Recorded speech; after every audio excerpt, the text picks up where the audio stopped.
Dear teachers, welcome to JS and English Learning. We are with Unit 9 of the revised PGTRV syllabus, and we are discussing syllabus design or designing syllabus in ELT. And நம்ம ஏற்கனவே பார்த்துட்டோம் what is the difference between curriculum and a syllabi. Curriculum அப்படிங்கிற போது it's a broader framework and it always aligns with the institutional vision and mission and the goal. அது வந்து ஒரு கல்வி நிறுவனம், அந்த கல்வி நிறுவனத்தினுடைய விஷன் இருக்கு, ஒரு மிஷன் இருக்கு, அப்புறம் ஒரு கோல் இருக்கு, பாலிசி அதெல்லாம் இருக்கு. அது எல்லாத்தையும் உள்ளடக்கிய ஒரு விஷயம் தான் கரிக்குலம். அந்த கரிக்குலத்துக்குள்ளாரதான் சிலபஸ் அப்படின்னு ஒண்ணு இருக்கு. அப்ப அந்த சிலபஸ் வந்து நம்ம டிசைன் பண்ணும் பொழுது நமக்கு நிறைய விஷயங்கள் தேவைப்படுது. என்ன அப்படின்னா, என்ன மாதிரி கண்டென்ட், அந்த கண்டென்ட்டை நம்ம எப்படி ஆர்கனைஸ் பண்ண போறோம், என்ன மாதிரி சீக்வன்ஸ்ல கொடுக்க போறோம், இது எல்லாமே.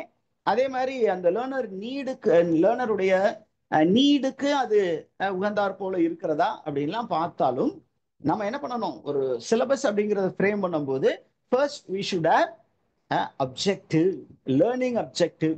அதாவது இந்த சிலபஸை எதுக்கு நம்ம டிசைன் பண்றோம், இந்த சிலபஸ் படிக்கும் பொழுது என்ன மாதிரி ஒரு லேர்னிங் நம்ம ஸ்டூடெண்ட்ஸ்ட ஏற்படும் அப்படிங்கிறத நம்ம முதல் சொல்லணும். While reading the course, the student will learn, will get to know. This syllabus will help the student to learn, to identify. அந்த மாதிரி டூ போட்டு இன்ஃபினிட்டிவ் போட்டு நம்ம எழுதுவோம். That is called learning objective. What are learning objectives அப்படின்னு கேட்டீங்கன்னா, they are clear and concise statement. Concise-னா ரொம்ப brief.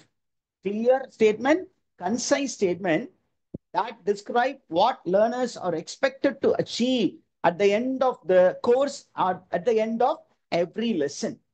இந்த லெசன் மூலியமாக இந்த லேர்னர் என்னத்தை கத்துக்க போறான் அப்படிங்கிறத நம்ம சொல்ல போறோம்.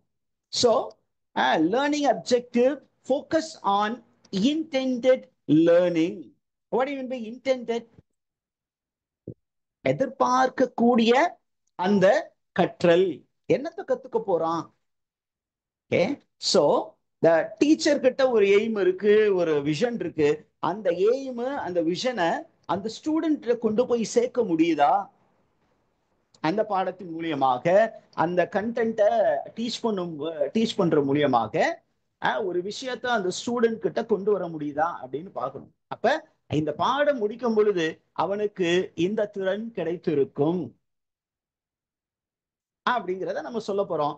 This is call objective. சரி, இந்த அப்ஜெக்டிவ் யாருடைய பெர்ஸ்பெக்டிவ்ல எழுதப்படும் அப்படிங்கும்போது, நார்மலா இந்த அப்ஜெக்டிவை we should actually keep the student in mind, the learner in mind, and we should think of the specific skill set or the specific knowledge that the learner is going to get. நம்ம அந்த கற்கக்கூடிய அந்த மாணாக்கரை மனதில் வைத்து, அவங்களுடைய நலனை மனதில் வைத்து நம்ம என்ன பண்ண போறோம்னா, இந்த பாடத்திட்டத்தை நம்ம சொல்லிக் கொடுக்க போறோம். இத அவன் படித்து இந்த ஒரு கோர்ஸ் அவன் கம்ப்ளீட் பண்ணும்போது, இந்த சிலபஸ் நம்ம அவனுக்கு நடத்தி முடிக்கும் பொழுது அவனுக்கு இந்த ஒரு திறன் மேம்பட்டு இருக்கும், இந்த ஒரு நாலேஜ் அவன் கெயின் பண்ணியிருப்பான் அப்படின்னு சொல்லணும். அப்ப நம்ம ஏற்கனவே what are the characteristics of good objective சொல்லிட்டோம். அதுக்கு ஒரு ஃபார்முலா சொன்னோம். என்ன ஃபார்முலா? இது எல்லா எஜுகேஷன் இன்ஸ்டிடியூஷன் சொல்லி கொடுப்பாங்க. Smart. It's called smart. Okay, what is smart? அப்படியே அந்த ஆர்டர் சொல்லுங்க பார்க்கலாம். இந்த எஜுகேஷன் சைக்காலஜிலையும் வரும், இங்கேயும் வரும். கோல்ஸை பத்தி பேசும்போது they speak about smart. Specific. ஸ்பெசிபிக்கா என்னத்தை கத்துக்குவாங்க. மெஷரபிள், இதை நம்ம அசஸ் பண்ண முடியுமா, என்ன மாதிரி அசஸ் பண்ண முடியும், அது டிஸ்கிரிப்டிவ் டெஸ்டா, அப்ஜெக்டிவ் டெஸ்டா, இல்லை ஓரல் டெஸ்டா, என்ன மாதிரி இதை அசஸ் பண்ண முடியும், இல்லை அவனை ஏதாவது நடிக்க வச்சு டெஸ்ட் பண்ண போறோமா அப்படிங்கிறத மெஷரபிள் அதுக்குள்ளார வரும். அச்சீவபிள் அப்படிங்கும்போது இந்த கோர்ஸ் டியூரேஷன்ல இது வந்து ரியலிஸ்டிக்கா இருக்குமா, இல்லை ரொம்ப பெருசா நம்ம எதிர்பார்த்து செய்ய போறோமா. அடுத்தது ரெலவென்ட், நம்ம கற்ற அந்த மாணாக்கருடைய தேவைன்னு ஒண்ணு இருக்கு. அவனுக்கு என்ன தேவை, இதை முடிச்ச உடனே ஒரு நாலேஜ் இருக்கணும், ஒன்னு ஸ்கூலுக்கு டீச் பண்ண போகணும், இல்ல அவன் வேற ஜாபுக்கு ரெடி ஆகணும், ஜாப் ரெடியா மாத்தணும். அப்ப அதுக்கு இந்த சிலபஸ் உதவியாக இருக்குமா, வெறும் வரலாறு சொல்லி கொடுத்துட்டு போறோம்னு வச்சுங்களேன். What is the use of that? History படிக்கிறவங்களுக்கு ஓகே அது தேவைப்படும். நம்ம இங்கிலீஷ் லிட்ரேச்சர் அப்படின்னு எடுத்துக்கோமே, சிம்பிளா இங்கிலீஷ் லிட்ரேச்சர் படிக்கிறவன் லிட்ரேச்சர் சொல்லி கொடுக்கறதுனால அவன் வாழ்க்கையில எந்த விதத்துல சார் மேம்பட போறான் அப்படிங்கிறத நம்ம சொல்லணும். அப்ப மேம்படுற மாதிரி ஏதாவது இருக்கா, இருக்கிறத நம்ம சிலபஸ்குள்ளார திணிக்க பார்க்கணும். அதே நேரத்துல ஒரு ஸ்பெசிபிக் டைம் ஃப்ரேம், ஏன் இந்த யூனிட் 1 இத்தனை மணி நேரம், 15 மணி நேரம் அதுக்குள்ளார முடிச்சிருவேன், இல்ல 12 மணி நேரத்துல முடிச்சிருவேன், 8 மணி நேரத்துல முடிச்சிருவேன். 8 மணி நேரத்துக்கு நடத்தக்கூடிய விஷயத்தை தான் அந்த யூனிட்டுக்குள்ளார வைக்கணும். That is called time bound. Is the information clear, teachers? Right. இப்போ நம்ம சொல்லிட்டோம் objective what is it, learning objective சொல்லிட்டோம். அப்ப லேர்னிங் அப்ஜெக்டிவ்க்கும் லேர்னிங் அவுட்கமுக்கும் ஒரு கோரிலேஷன் இருக்கணும் அப்படிங்கிற ஒரு விஷயத்த கல்வியாளர்கள் சொல்றாங்க. ஓகே, வாட் ஆர் அப்ஜெக்டிவ்ஸ் அப்படின்னு பாத்தீங்கன்னா, objectives always align with the intentions or the goals that are set before teaching. நம்ம பாடம் நடத்துவதற்கு முன்பு இதுதான் நம்ம ஸ்டூடெண்ட்ஸ் கத்துக்குவான் அப்படின்னு நம்ம ஒரு மைண்ட்ல வச்சுக்கோம் இல்லையா, ஒரு கோல் வச்சிருப்போம் இல்லையா, தட் இஸ் கால்ட் அப்ஜெக்டிவ். இந்த அப்ஜெக்டிவ் எதோட அலைன் ஆகணும் அப்படின்னு கேட்டீங்கன்னா, எந்த அப்ஜெக்டிவோட அலைன் ஆகணும்? இந்த சிலபஸ் உடைய அப்ஜெக்டிவ் கோர்ஸ் அப்ஜெக்டிவ்னு சொல்லுவோம். அந்த கோர்ஸோட அலைன் ஆகணும், ப்ரோக்ராமோட அலைன் ஆகணும். ஆர்ட்ஸ் அண்ட் சயின்ஸ் அப்படிங்கிறது, ஆர்ட்ஸ் அப்படிங்கிறது ஒரு ப்ரோக்ராம், அதுக்குள்ளார ஒரு கோர்ஸ். பிஏ இங்கிலீஷ் ஆர்ட்ஸ் ப்ரோக்ராம்ல பிஏ இங்கிலீஷ்னு ஒன்று இருக்கும், பிஏ ஹிஸ்டரின்னு ஒன்று இருக்கும். வேற என்ன ஆர்ட்ஸ் கோர்ஸ் எல்லாம் இருக்கு? யூஜி ப்ரோக்ராம், அந்த யூஜிக்குள்ளார பிஏ இங்கிலீஷ், பிஏ தமிழ், அப்புறம் வேற என்னெல்லாம் ஆர்ட்ஸ் சப்ஜெக்ட் டீச்சர்ஸ்? ஹிஸ்டரி. என்ன பதில் சொல்லணும்? History, BA history, BA economics அப்படிங்கிறது எல்லாமே இண்டிவிஜுவல் கோர்ஸ். அந்த யூஜி அப்படிங்கிறது ப்ரோக்ராம். யூஜி ப்ரோக்ராம்குள்ளார நமக்கு நிறைய சப்டிவிஷன் இருக்கு. அப்ப இந்த ஒவ்வொரு அப்ஜெக்டிவுமே அந்த ப்ரோக்ராம் அப்ஜெக்டிவ், அப்புறம் இன்ஸ்டிடியூஷனல் கோல்னு ஒன்று இருக்கு. அந்த இன்ஸ்டிடியூஷனல் கோலுக்கு இது எல்லாம் கொண்டு போய் என்ன பண்ணணும், அல்லது சேர்க்க வேண்டும், அல்லது அந்த கோலை ஃபுல்ஃபில் பண்ற மாதிரி இருக்கணும். அதுதான் அப்ஜெக்டிவ். நவ் அவுட்கம்னா என்ன அப்படின்னா, at the end of the course, okay, the student will have gained, will have learned the art of interpreting a poem. அவன் கத்து இருப்பான் சார் இத அப்படின்னு சொல்றது. the result என்ன, the achievement என்ன அப்படிங்கிறத முன்னாடியே நம்ம கணிக்கணும். கணிச்சுட்டு அந்த ப்ரோக்ராம் நடத்தி முடிச்சோன்னே ஒரு அசஸ்மெண்ட் பண்ணணும். பண்ணி நம்முடைய அப்ஜெக்டிவும் அந்த அவுட்கமும் என்னாச்சு, மேட்ச் ஆச்சா, அப்ஜெக்டிவா இன்டென்ஷன் ஃபுல்ஃபில் ஆச்சா, ஃபுல்ஃபில் ஆகலையா அப்படின்னு ஒரு ஸ்டடி பண்ணி, ஃபுல்ஃபில் ஆகலைன்னா என்ன பண்ணணும், திருப்பியும் அந்த சிலபஸை ரிவைஸ் பண்ணணும், திருப்பியும் அந்த ஸ்டூடெண்ட்டுக்கு நம்ம டீச் பண்ணணும் அப்படிங்கிறதெல்லாம் இருக்கு. So effective syllabus is linked between objective and outcome. Okay, is the information clear, teachers? இப்படி அலைன் ஆனாதான் என்ன நடக்கும், டீச்சிங் நடக்கும், லேர்னிங் ஆக்டிவிட்டிஸ் நல்லா இருக்கும், அதே நேரத்தில் அசஸ்மெண்ட்டும் சவுண்டா இருக்கும். Is idea clear? புரிந்ததா?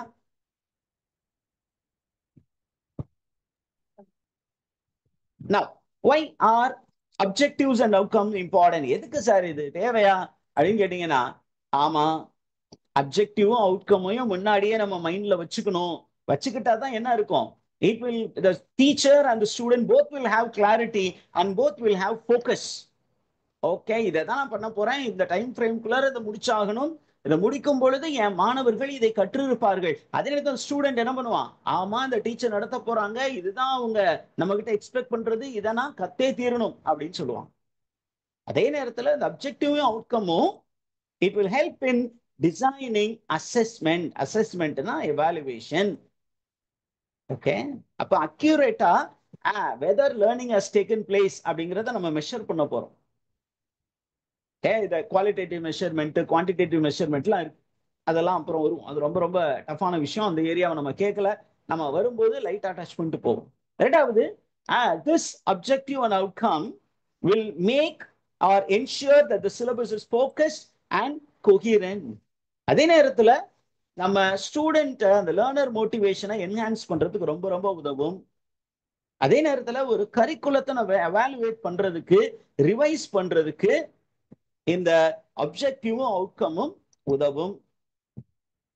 Is idea clear teachers? அப்ப நான் அப்ஜெக்டிவ் எழுதணும்னா எது ரொம்ப முக்கியம் அப்படின்னு கேட்டீங்கன்னா, we have to master the action verbs which are prescribed in Bloom's taxonomy. அப்பதான் நம்ம என்ன பண்ண போறோம், அடுத்து எங்க போறோம்னு முடிவு பண்ணிட்டீங்களா? ப்ளூம்ஸ் டாக்ஸானமிக்கு போறோம். அப்ஜெக்டிவ் எழுதணும்னாவே எதை மைண்ட்ல வச்சுக்கிட்டு எழுதணும்? இன்னைக்கு கொஸ்டின் பேப்பர் ஃப்ரேமிங் எல்லாமே based on Bloom's taxonomy verbs தான். யூஜிக்கு the lower order skills, பிஜிக்கு ஹையர் ஆர்டர் ஸ்கில்ஸையும் சேர்த்துக்கணும். what are the lower order skills, higher order skills அப்படின்னு பார்ப்போம். அப்ப இந்த ப்ளூம்ஸ் டாக்ஸானமினா என்ன? what is Bloom's taxonomy, teachers?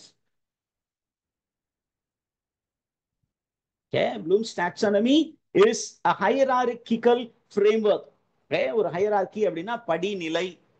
அது எதற்கு சார் இந்த ஃப்ரேம்வொர்க் அப்படின்னா, to classify educational learning objective into level of complexity and specificity. அதாவது சிம்பிள், அதற்கப்புறம் கொஞ்சம் டஃப், அதற்கப்புறம் இன்னும் கொஞ்சம் அதிகம், இன்னும் அதிகம், இன்னும் ரொம்ப ரொம்ப கஷ்டமானது. அந்த அளவுக்கு அவனால நம்ம ஸ்டூடெண்டால ஏறி போக முடியுதா அப்படின்னு ஆர்டர்ஸ் பிரிச்சு வச்சாங்க. அந்த ஆர்டர் என்ன அப்படின்னா, ஃபர்ஸ்ட் லோவர் ஆர்டர் அப்படின்னா நாலேஜ். நாலேஜ் அப்படின்னு வரும்போது என்ன வரும் அப்படின்னா, recall of facts and basic concepts, who, what, where, when, which, how அப்படிங்கிறது எல்லாமே எந்த ஆர்டர்ல வரும்? Lower order thinking. Lower order திங்கிங்ல வரும். நாலேஜ் பேசிக் ஃபேக்ட்ஸ் மட்டும்தான். அப்ப இது தெரியுதா அப்படிங்கும்போது இதை எங்க டெஸ்ட் பண்ணுவோம்? கொஸ்டின் பேப்பர்ல எந்த செக்ஷன்ல டெஸ்ட் பண்ணுவோம் சொல்லுங்க பார்க்கலாம்.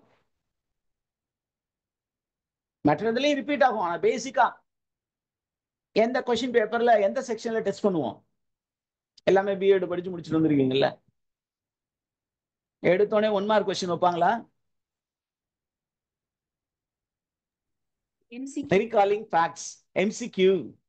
அல்லது எம்சிக்யூ இல்லைன்னா கூட who, what, where, when, which, ஹவுங்கிறது அடுத்தது போயிடும், காம்ப்ரிஹென்ஷன் போயிடும், அண்டர்ஸ்டாண்டிங் லெவலுக்கு போயிடும். அப்ப this is the base level. இந்த பேஸுக்கு அடுத்தது எது? Comprehension level, which means understanding level. அப்ப அண்டர்ஸ்டாண்டிங் லெவலுக்கு என்னென்ன வேர்ப்ஸ் அப்படின்னு நம்ம பார்த்துக்கணும். இதெல்லாம் கேட்கறதுக்கு பாசிபிலிட்டிஸ் இருக்கு. இப்ப அண்டர்ஸ்டாண்ட் பண்ணிட்டீங்க அப்படின்னு சொன்னீங்கன்னா அதற்கு அடுத்த லெவல் என்ன?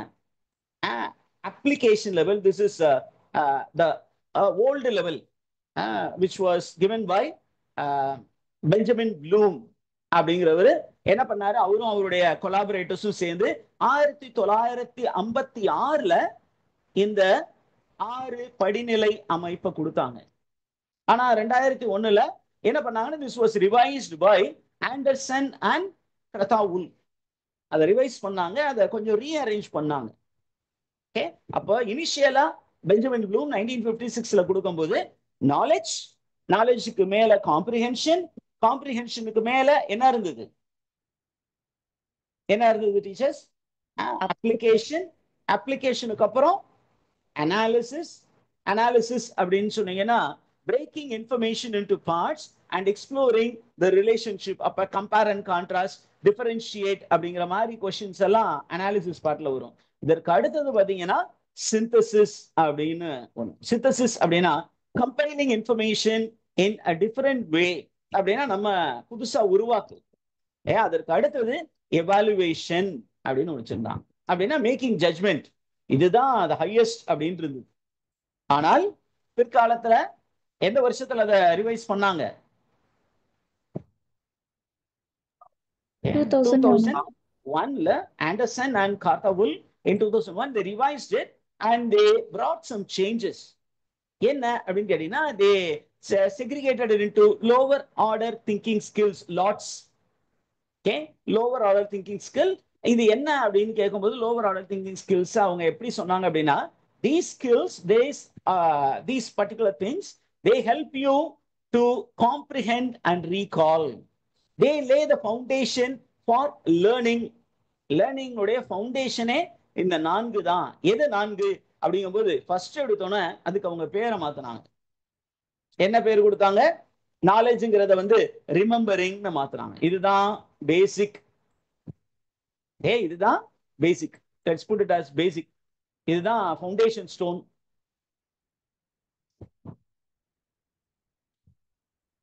இந்த ஃபவுண்டேஷன் ஸ்டோன்.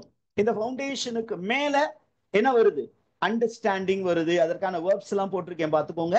இந்த வேர்ப்ஸ் எல்லாம் கேட்கறதுக்கு நிறைய பாசிபிலிட்டிஸ் இருக்கு. அண்டர்ஸ்டாண்டிங் அப்படின்னா it explains ideas or concepts in your own word. ஒரு விஷயத்தை புரிஞ்சுக்கிட்டு அதை நீங்க எக்ஸ்பிளைன் பண்றது, அதுதான் அண்டர்ஸ்டாண்டிங். எந்த அளவுக்கு நீங்க புரிஞ்சிருக்கீங்க அப்படின்னா, நீங்க கிளாஸ்ல கொஸ்டின் கேட்பீங்கல்ல, தம்பி இது புரிஞ்சுச்சா, எங்க சொல்லு பார்க்கலாம் அப்படின்னா, நீ புரிஞ்சுக்கிட்ட மாதிரி சொல்றா, எனக்கு அப்படியே தெரியாது டீச்சர் அப்படின்னு சொன்னா, நீ புரிஞ்சுக்கிட்ட மாதிரி சொல்லு. You try to summarise this poem, you try to interpret this line, what is the meaning, come on describe it அப்படின்னு சொல்லும் பொழுது அவன் என்ன பண்ணுவான்? அவன் புரிஞ்சுக்கிட்டதை நமக்கு சொல்லுவான். இதற்கு அடுத்தது பாத்தீங்கன்னா, அந்த அண்டர்ஸ்டாண்டிங் அப்புறம் we have something called applying. நம்ம புரிஞ்சுக்கிட்ட ஒரு விஷயத்தை, ஒரு இன்ஃபர்மேஷனை ஒரு புதிய சிச்சுவேஷன்ல அப்ளை பண்ணணும். நீ இந்த கான்செப்ட் புரிஞ்சிச்சுல, இத இன்னொரு இடத்துல எப்படி நீ அப்ளை பண்ணுவ அப்படின்னு சொல்றது. அதற்கு அடுத்து இது எல்லாமே என்னன்னு சொல்றோம்? Lower order skills. என்னென்ன லோவர் ஆர்டர் ஸ்கில்ஸ்ல வருது? Remembering, understanding, applying. இது lower order skill. And sometime analysing also. இது கொஞ்சம் இன்வேரியபிளே அங்க இங்க மாத்தி வருது.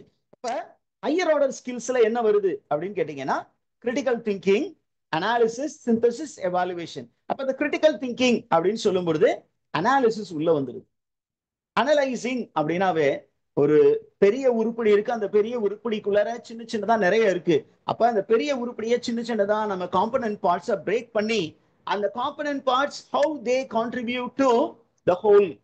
ஃபார் எக்ஸாம்பிள், ஒரு சைக்கிள் இருக்கு, அந்த சைக்கிள்ல நிறைய பார்ட்ஸ் இருக்கு. நம்ம வெளியில இருந்து பார்க்கும்போது ஒரு சைக்கிள், அந்த சைக்கிள்ல இருக்கக்கூடிய எல்லா பார்ட்ஸும் தனித்தனியா அக்கு வேற அணு வேற பிரிச்சு ஒவ்வொரு பார்ட்டும் how it contributes to the cycle அப்படின்னு எவாலுவேட் பண்றது. ஹேண்ட்பருடைய வேலை என்ன? இடையில ஒரு பார் இருக்கு, அதனுடைய வேலை அந்த ட்ரையாங்கிள் பார் மாதிரி ஒண்ணு இருக்கு. அப்புறம் பெடல், அது என்ன? அப்புறம் அந்த செயின் என்ன அப்படின்னு அனலைஸ் பண்ணி பாக்குறது. அக்கு வேற அணி வேற குறிச்சு போட்டு இந்த சின்ன சின்ன parts how it contributes to the whole அப்படின்னு பாக்குறது தான் அனலைசிங். அதற்கு அடுத்தது பாத்தீங்கன்னா எவாலுவேட்டிங். முன்னாடி எவாலுவேட்டிங் லாஸ்டா இருந்த ஹையஸ்ட் ஆர்டரா இருந்தது. இப்ப எவாலுவேட்டிங் கீழே கொண்டு வந்துட்டான்.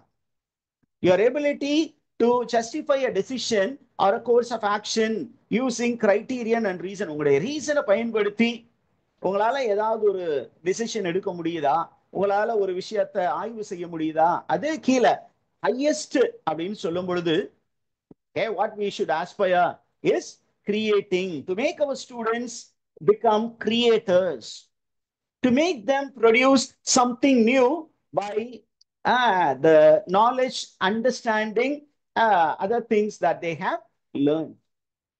அவங்களை நம்ம கிரியேட் பண்ண வைக்க முடியுமா அப்படின்னு பார்க்கணும். ஸோ இது எல்லாத்தையும் நான் சம்மப் பண்ணி இருக்கிறேன்.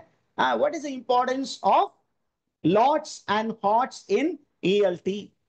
Lower order thinking skill, higher order thinking ஸ்கில்லுடைய இம்பார்ட்டன்ஸ் என்ன அப்படின்னு கேட்டீங்கன்னா, லோவர் ஆர்டர் ஸ்கில் என்ன பண்ணுது? It builds foundational knowledge and language awareness. நமக்கு பேசிக்க வந்து ஒரு அடித்தளம் இடுவது லோவர் ஆர்டர் திங்கிங் ஸ்கில்ஸ் தான். அதுக்கப்புறம் அந்த ஃபவுண்டேஷன் ஸ்ட்ராங்கா போட்டீங்கன்னா பில்டிங் சூப்பர் ஆயிரும். ஹாட்ஸ், அது நம்மளை கிரிட்டிக்கலி திங்க் பண்ண வைக்குது, நம்மளை வந்து கிரியேட்டிவ் ஆக்குது, நம்மளை வந்து கம்யூனிகேட் பண்ண வைக்குது. And these lower order thinking skills and higher order thinking skill normally align with the learning objective and assessment. நம்ம ஒரு விஷயத்தை சொல்லி கொடுக்குறோம் அப்படின்னா இது எல்லாம் மைண்ட்ல வச்சுதான் சொல்லி கொடுக்கணும். இதை பேஸ் பண்ணி தான் நம்ம அசஸ்மெண்ட்டே இருக்கும். கொஸ்டின் பேப்பர் எல்லாம் இதை பேஸ் பண்ணி தான். செக்ஷன் ஏ என்ன சொல்லுவாங்க அப்படின்னு கேட்டீங்கன்னா, நீங்க section A 1 mark question sir அப்படின்னா நாலேஜ் லெவல், ரிமெம்பரிங் அதை வந்து எடுங்க. அடுத்தது என்ன லெவல்? ரிமெம்பரிங் அடுத்தது சொல்லுங்க பார்க்கலாம், எப்படி ஞாபகம் வச்சிருக்கீங்கன்னு பார்ப்போம். அண்டர்ஸ்டாண்டிங் அப்படின்னா இது எத்தனை மார்க் கொடுப்பாங்க? 3 மார்க் கொஸ்டின் கொடுப்பாங்க. 3 mark question right in a sentence or two அப்படின்னு கொடுப்பாங்க. in two or three sentences. அடுத்தது அப்ளையிங், அனலைசிங். அப்ளையிங் வந்து எத்தனை மார்க் கொடுப்பாங்க? 5 மார்க் 6 மார்க் கொஸ்டின் வரும். உங்களுக்கு 8 மார்க் கொஸ்டினா பிஎட்ல எல்லாம் 8 மார்க் கொஸ்டினா கொடுப்பாங்க டீச்சர்ஸ். 5 கொஸ்டின் எழுத சொல்லுவாங்கல்ல, எத்தனை மார்க்குக்கு?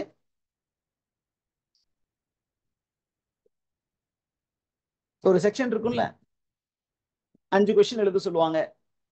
அந்த மாதிரி வரும். அதுக்கப்புறம் எவாலுவேட்டிங், கிரியேட்டிங், அனலைசிங், அது வந்து அந்த 10 மார்க் கொஸ்டின், 12 மார்க் கொஸ்டின் அப்படி மாதிரிலாம் வைப்பாங்க. அப்ப நம்ம செக்ஷனே தரம் பிரிப்பாங்க. Section A, section B, section C, section D.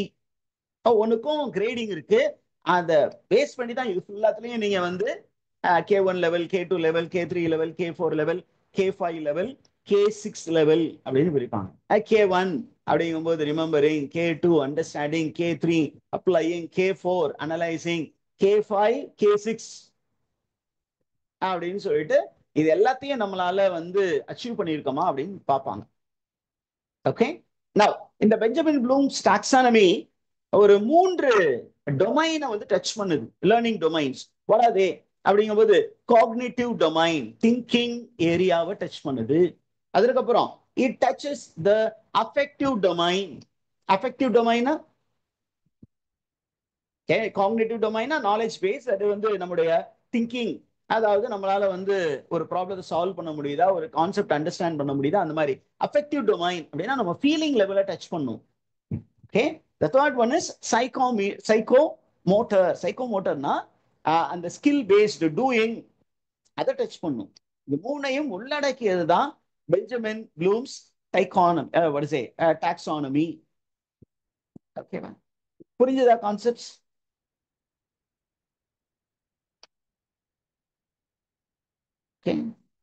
புரிஞ்சுதா? ஏதாவது டவுட்ஸ் இருக்கா?